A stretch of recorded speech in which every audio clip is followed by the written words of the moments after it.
ఓం శ్రీ మహాగణాధిపతియే నమః. ఓం శ్రీ మాత్రే నమః. ఓం శ్రీ గురుభ్యో నమః. హరి ఓం. వీక్షణ మహాశయులకు నా నమస్కారములు. ఇప్పుడు రాశి చక్రంలో 8వ రాశి అయిన వృశ్చిక రాశి వారికి ఈ యొక్క సెప్టెంబర్ నెల గ్రహగతులు ఏ విధంగా ఉన్నాయి, ఎటువంటి జాగ్రత్తలు తీసుకోవాలి, పరిహారాలు ఏమేమి చేసుకోవడం వలన వీరికి శుభ ఫలితాలు అందుకుంటారు అనేది ఈ యొక్క కార్యక్రమం ద్వారా మనం తెలుసుకునే విధంగా చేద్దాం. ఇప్పుడు వృశ్చిక రాశి అనగా విశాఖ 4వ పాదం, అనురాధ 1, 2, 3, 4 పాదములు, జ్యేష్ఠ 1, 2, 3, 4 పాదములు కలిస్తే వృశ్చిక రాశి అవుతుంది. ఈ యొక్క రాశి యొక్క అధిపతి కుజగ్రహము. అదేవిధంగా జలరాశి, స్థిరరాశి అని కూడా మనం చెప్పుకోవచ్చు.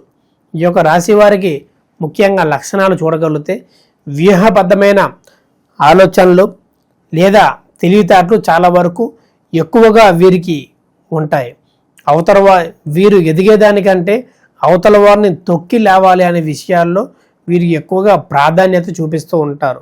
ఈ యొక్క రాశి వారికి ఒక 50% ఆలోచనలు అదే విధంగా ఉంటూ అవతల్ని వాళ్ళ ఎప్పుడూ కన్ను వేస్తూ వీరి పని వీరు చేసుకుంటూ అనేది కనబడుతూ ఉండిద్ది.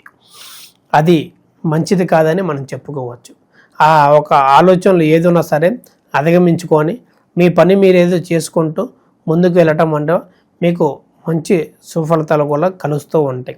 వీరు సామాన్యంగా అందరితో తొందరగా కలిసిపోతూ ఉంటారు. ఎవరు ఎలాంటి వారైనా సరే మన అనుకొని వారిలో వెంటనే కలిసిపోతూ అన్యోన్యంగా కలిసిపోయే విధంగా కనబడుతుంది. వీరి యొక్క ఆలోచనలు కూడా స్థిరమైన ఆలోచనలు, న్యాయబద్ధమైన ఆలోచనలు ఎక్కువగా చవి చూడొచ్చు. అది చేసుకోవటం మంచిది.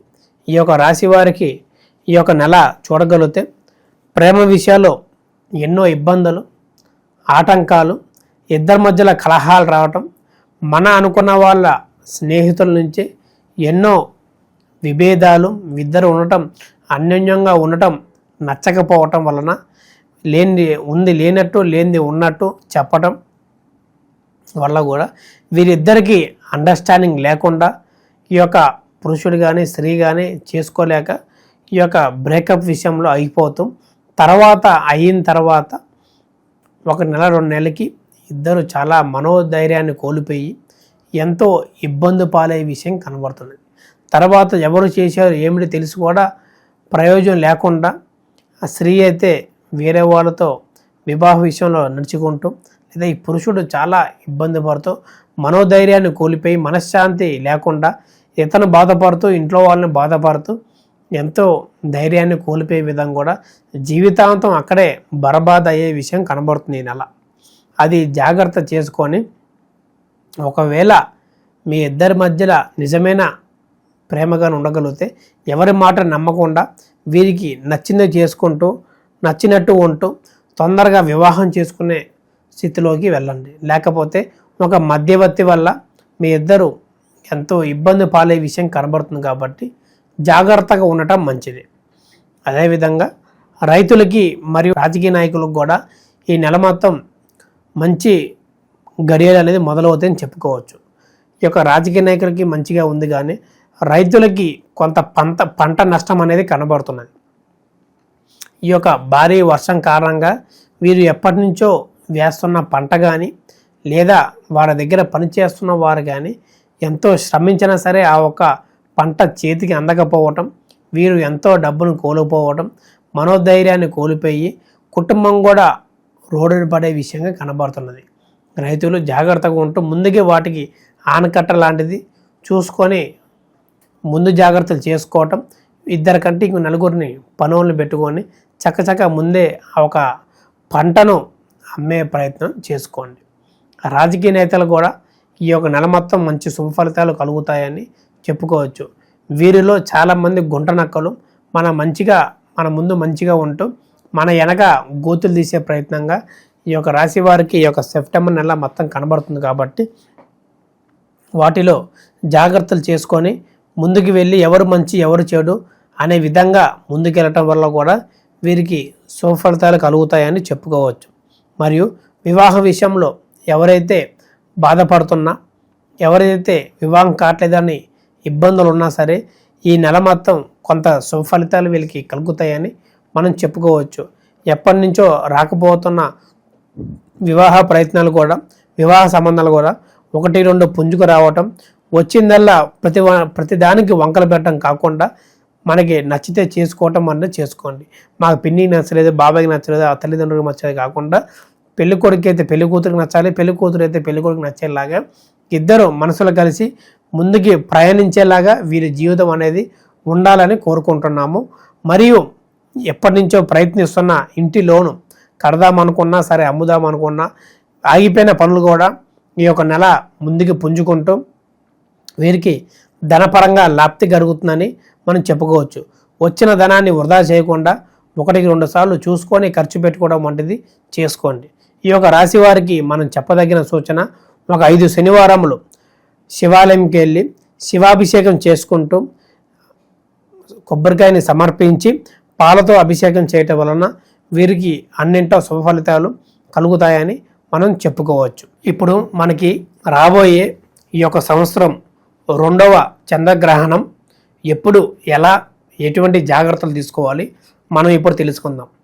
మనకి మొదటి చంద్రగ్రహం వచ్చేసరికి మార్చి 14వ తారీఖున పూర్తయింది కాబట్టి ఇప్పుడు రాబోయే 2వ చంద్రగ్రహణం ఈ యొక్క సెప్టెంబర్ 7వ తారీఖున మనకి మొదలయ్యే సమయం చూడగలిగితే రాత్రి 9:55 నుంచి మరియు మధ్యరాత్రి ఈ యొక్క 8వ తారీఖు సెప్టెంబరు సోమవారం నాడు 1:35 పూర్తవుతుంది.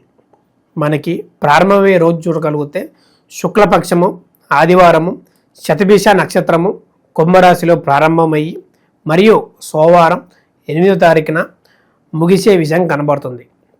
ఈ యొక్క చంద్రగ్రహంలో మన ముఖ్యంగా చూడగలిగితే అసలు ఎందువల్ల ఏమిటి చూడగలిగితే ఈ యొక్క సూర్యకిరణాలు అనేది మన ఒక చంద్రుని మీద పడకుండా భూమి మధ్యలో నిలుస్తూ ఆ ఒక సూర్యుని కిరణాలు అడ్డుగా నుంచొని ఆ ఒక చంద్రుడిని కప్పేస్తూ ఆ ఒక కిరణాలు భూమి మీద పడకుండా ఈ యొక్క 3:30 వరకు అడ్డుకుంటూ చంద్రగ్రహం అని మనం చెప్పుకోవచ్చు.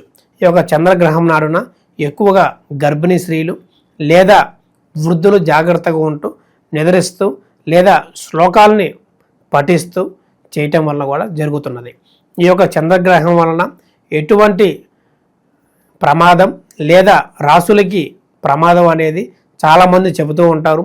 వాటి నేటిని పట్టించుకోకుండా మీ పనులు మీరు చేసుకుంటూ వారికి ఎక్కువగా ప్రభావం చూపదని మనం చెప్పుకోవచ్చు.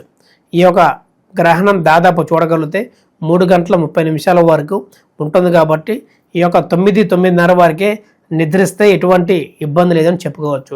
తెల్లవారుజామున లేచిన వెంటనే తలస్నానం చేసి శివాలయం దర్శనం చేసుకొని శివాభిషేకం చేసుకోవటం వల్ల కూడా వీరికి శుభ ఫలితాలు కలుగుతూ అన్నింటా బాగుంటుందని మనం చెప్పుకోవచ్చు. దాన్నే పాటిస్తూ ఎటువంటి అనుమానాలు, ఎటువంటి శాంతులు చెప్పినా సరే చేసుకోకుండా జాగ్రత్తగా ఉంటూ దీని ప్రభావం ఎక్కువగా భూమి మీద పడకుండా మనుషులు ఎవరికి పడకుండా ఉంటుందని మనం చెప్పదగిన సూచన. మరియు మీకు ఎటువంటి సలహాలు కావాలన్నా, ఎటువంటి ఆచారాలు పాటించాలన్నా మా ఒక కింద కనబడుతున్న నెంబర్కి సంప్రదించి అపాయింట్మెంట్ తీసుకొని మీ యొక్క వ్యక్తిగత జాతకాన్ని తెలుసుకొని ఎటువంటి సమస్యలతో బాధపడుతున్నా సరే వాటి యొక్క చక్కని పరిహారం మార్గాన్ని తెలుసుకొని ముందుకు వెళ్ళటం అనేది చేసుకోండి. ఈ యొక్క రాశి ఫలాలు అనేది దాదాపు 50-70% వరకు ఫలిస్తుంది. మరియు పూర్తిగా తెలుసుకోవాలనుకున్నా మా ఒక నంబర్కి సంప్రదించి మీ యొక్క సందేహాలు ఏదైనా సరే ఎటువంటి సమస్యకైనా సరే చక్కని పరిహారం అనేది చూపబోతాం. శుభం. లోకా సమస్త సుఖినో భవంతు.